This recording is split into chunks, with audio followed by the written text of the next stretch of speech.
Hello kids, welcome to ನಮ್ಮ moral ಕತೆಗಳು. ಇಂದಿನ ನಮ್ಮ ಕಥೆ ಮೂರ್ಖ ಕತ್ತೆ ಮತ್ತು ಚತುರ ನರಿ. ಒಂದು ಕಾಡಿನಲ್ಲಿ ತುಂಬಾ ಹಸಿದ ಸಿಂಹವೊಂದು ವಾಸಿಸುತ್ತಿತ್ತು. ಒಂದು ದಿನ ಆ ಸಿಂಹ ನರಿಗೆ ಆಹಾರ ತಂದುಕೊಡದಿದ್ದರೆ ನಿನ್ನನ್ನು ತಿನ್ನುತ್ತೇನೆ ಎಂದು ಬೆದರಿಸಿತು. ಈ ಮಾತು ಕೇಳಿ ನರಿ ತುಂಬಾ ಭಯಪಟ್ಟಿತು. ಅದು ಕಾಡಿನೊಳಗೆ ಓಡಿತು.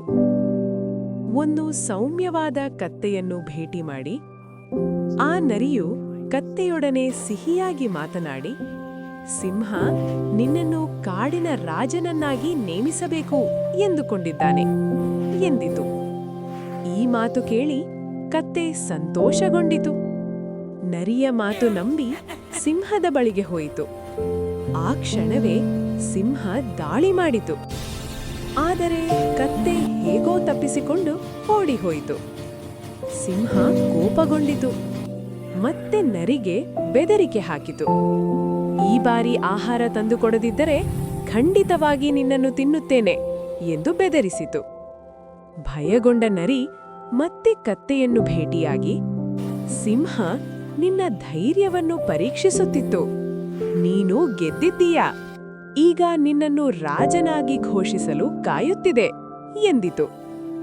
ಮೂರ್ಖ ಕತ್ತೆ ಇದನ್ನೂ ನಂಬಿತು. ಈ ಬಾರಿ ಭಯದಿಂದ ನಿಧಾನವಾಗಿ ಸಿಂಹದ ಬಳಿಗೆ ಹೋಯಿತು. ಈ ಬಾರಿ ಸಿಂಹ ಕತ್ತೆಯನ್ನು ಹಿಡಿದು ಕೊಂದಿತು. ನಂತರ ಸಿಂಹ ಕತ್ತೆಯ ಮೆದುಳನ್ನು ಹುಡುಕಿತು. ನರಿಯು ಕತ್ತೆಗೆ ಮೆದುಳಿದ್ದಿದ್ದರೆ ಅದು ಮತ್ತೆ ಬರುತ್ತಿರಲಿಲ್ಲ ಎಂದು ಹೇಳಿ ಅಲ್ಲಿಂದ ಹೊರಟಿತು. ನೀತಿ ಕಥೆ: ಮಕ್ಕಳೇ, ಸಿಹಿ ಮಾತುಗಳಿಗೆ ಮೋಸ ಹೋಗಬೇಡಿ. ನಂಬುವ ಮೊದಲು ಯೋಚಿಸಿ. ಧನ್ಯವಾದಗಳು.